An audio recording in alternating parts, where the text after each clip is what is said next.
Welcome back, and now for the news in detail. Israel has launched fresh military strikes on Gaza, breaking a ceasefire agreed yesterday. Medics say Israeli forces have killed 36 Palestinians in air artillery strikes on Gaza this week. Israel claims its attacks are a response to rockets fired by Palestinian militants. The situation escalated after Israel killed Al-Quds Brigade Commander Baha Abu al-Ata in an airstrike. Since then, Israeli raids and artillery barrages have killed 36 Palestinians, including a family of 8. Palestinian Prime Minister Mohammed Shtayyeh says Israel is using the escalation to solve its own political problems. He said Palestinian blood is being used as an electoral card.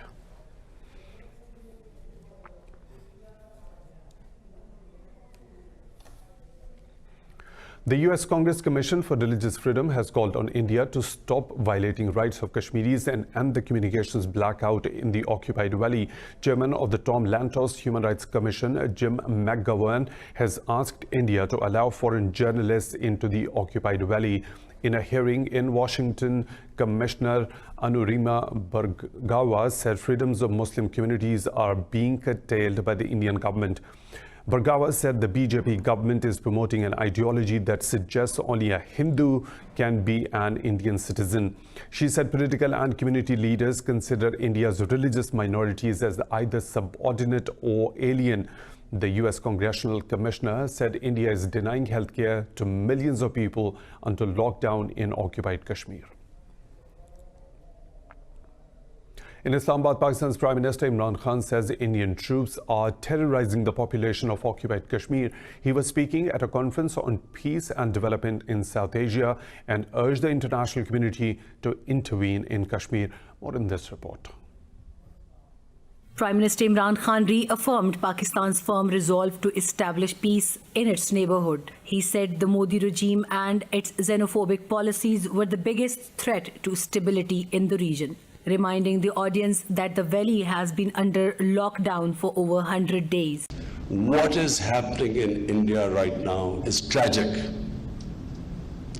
India has been taken over by a racist, an ideology which believes in racial superiority, an ideology which is built on hate, because whenever an ideology is sold, as RSS sold this ideology of Hindu superiority, it also sold the hatred. Chinese envoy to Pakistan Yao Jing said that peace in the region is linked to stability in Afghanistan. I believe that with the co-efforts from the Afghan government, Afghan people, as well as the regional and international countries, we are moving towards that peace, hopefully, for Afghanistan.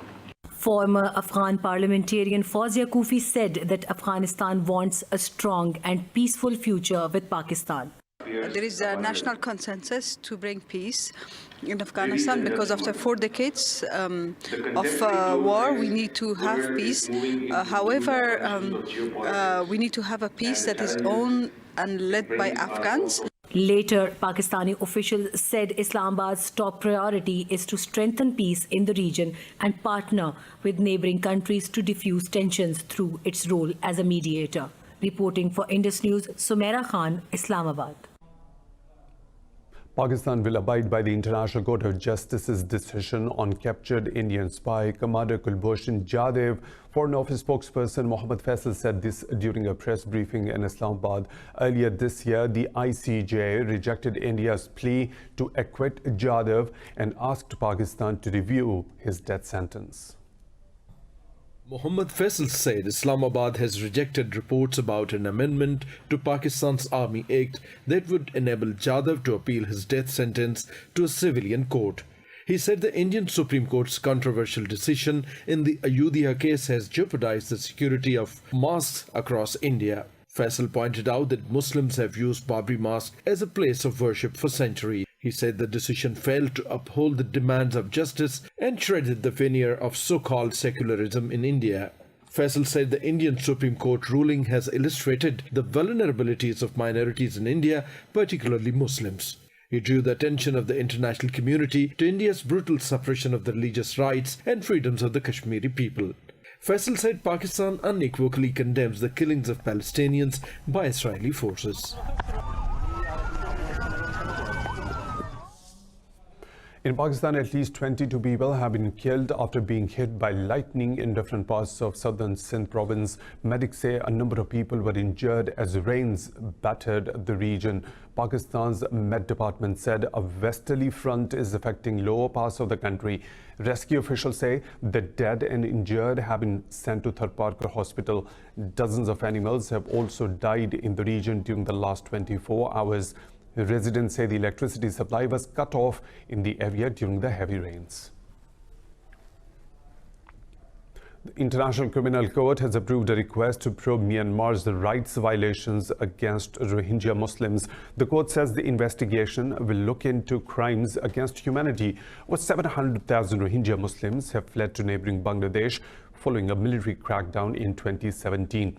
Last year, a UN fact-finding mission said Myanmar's military campaign was orchestrated with genocidal intent against Rohingyas. The UN mission recommended genocide charges be brought against Myanmar's military chief Min Aung Hlaing and 5 other generals. North Korea has refused a U.S. offer of fresh denuclearization talks in December. Pyongyang says it is not interested in more discussions aiming at appeasing us. Negotiations with Pyongyang have been stalled since a failed summit in Vietnam in February. Washington and North Korea's nuclear negotiators met last month in Sweden to restart the process, but the meeting ended without result. The North's nuclear envoy Kim Myong-gil said the U.S. side failed to present a new approach. North Korea has been looking to have punishing sanctions lifted. Washington insists Kim Jong-un must dismantle his nuclear weapons program first.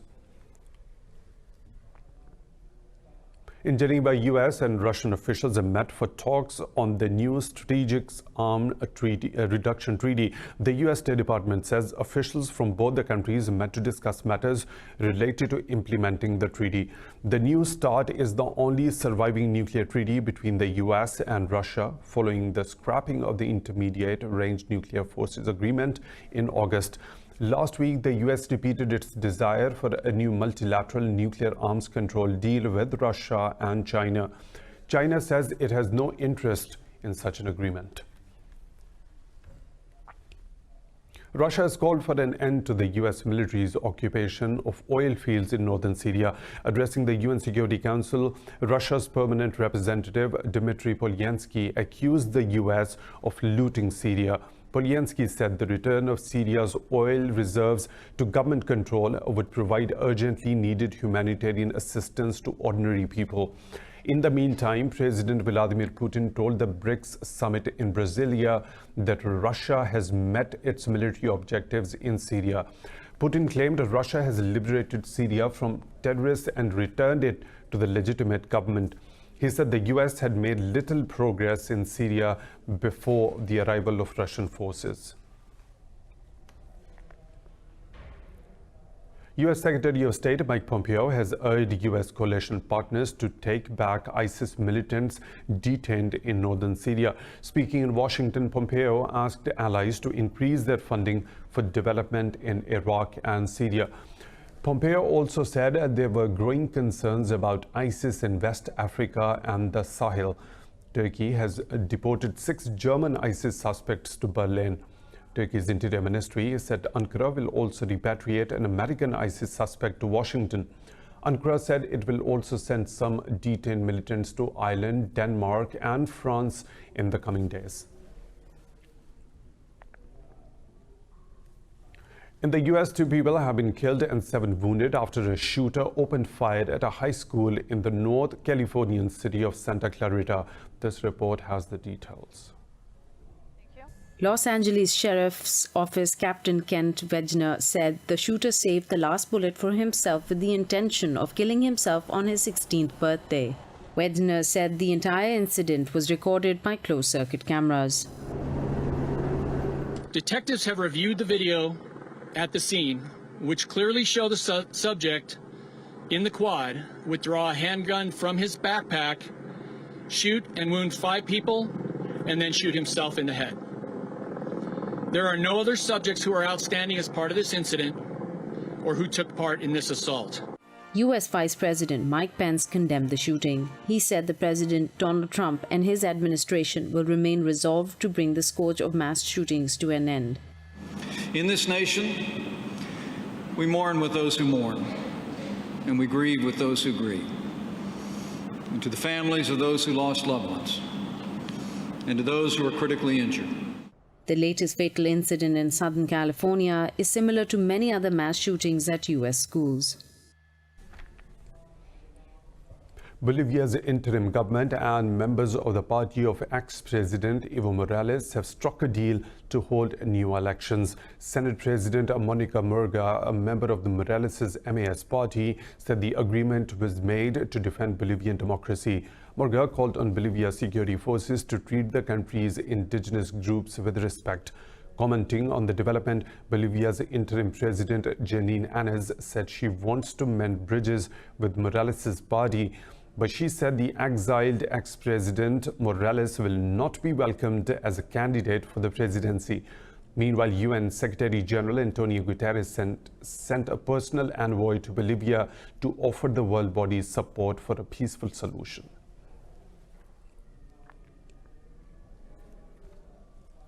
Cambodian Prime Minister Hun Sen has ordered the release of over 70 opposition activists on bail. He said they were accused of plotting the overthrow of the government. Sen also ordered the Justice Ministry to withdraw arrest warrants for other opposition activists who had fled to Thailand. He said the release orders were issued for national unity. Cambodia arrested dozens of people when veteran opposition figure Sam Rainsy announced his return from self-imposed exile. The EU threatened the Cambodian government with suspension of trade preferences over its crackdown on the opposition and the media.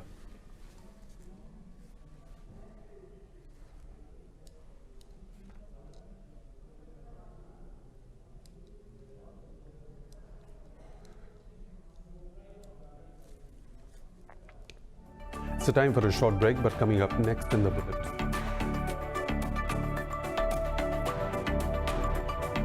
South Korean company won't end with a one-hit wonder.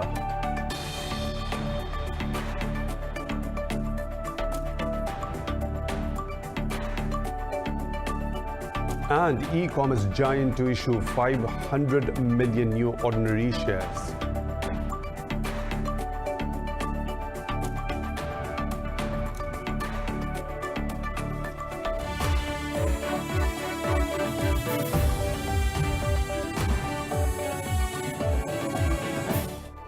Welcome back. At the conclusion of the 11th BRICS summit in Brazil, the group says trade tensions have taken a toll on trade, investment and growth in the global economy.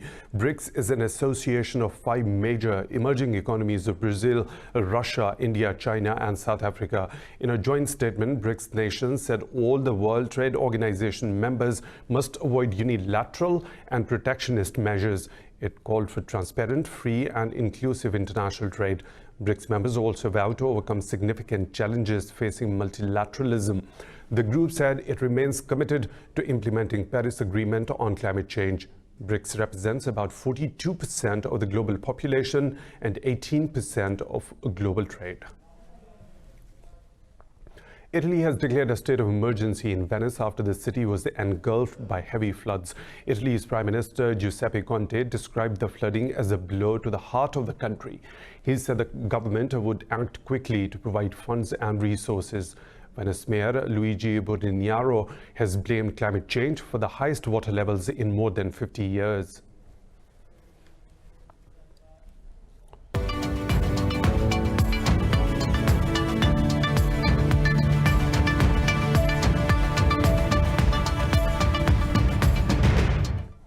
The United Arab Emirates and Egypt have announced a joint $20 billion plan for social and economic projects. The declaration was made during Egyptian President Abdel Fattah al-Sisi's visit to the Emirati capital. In a tweet, Abu Dhabi's Crown Prince Mohammed bin Zayed said a joint investment platform has been launched. He said Egypt's security, progress and stability are important to the UAE. The Crown Prince said the challenges and risks facing the region require joint action. The UAE and Saudi Arabia have been Sisi's main supporters since he took power after the overthrow of Mohamed Morsi in 2013.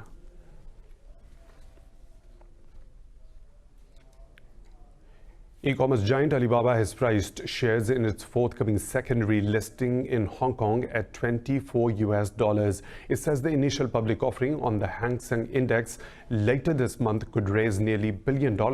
Alibaba says it will issue 500 million new ordinary shares. Alongside this, it will also offer 75 million green shoe share options to the underwriters to help them to sell more than the target number of stocks. The e-tail giant says 12.5 million shares will be reserved for retail investors. The retail shares will be priced at no more than 188 Hong Kong dollars, the equivalent of $24. Stock markets across Asia are trading positive after White House comments suggesting the US and China are close to a trade deal, but investor sentiment remains fragile following discouraging data from China and Germany, two of the world's largest economies. Tokyo's Nikkei 225 index has gained over 0.75% on renewed optimism about the trade talks. The Shanghai Composite is trading a fraction lower after China's industrial production data in October disappointed economists. Despite ongoing political unrest, Hong Kong's Hang Seng is slightly higher after insurer AIA gained more than 1%. Seoul's Kospi index has climbed 1% with stocks of chip maker SK Hynix jumping nearly 2%.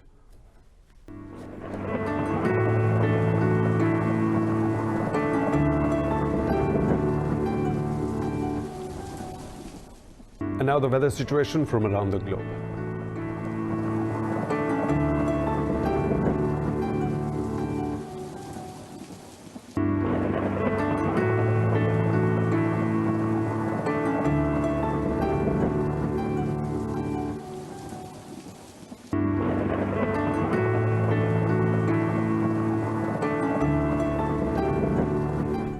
And that's all for now. For the latest updates, you can follow us on social media at Indus News.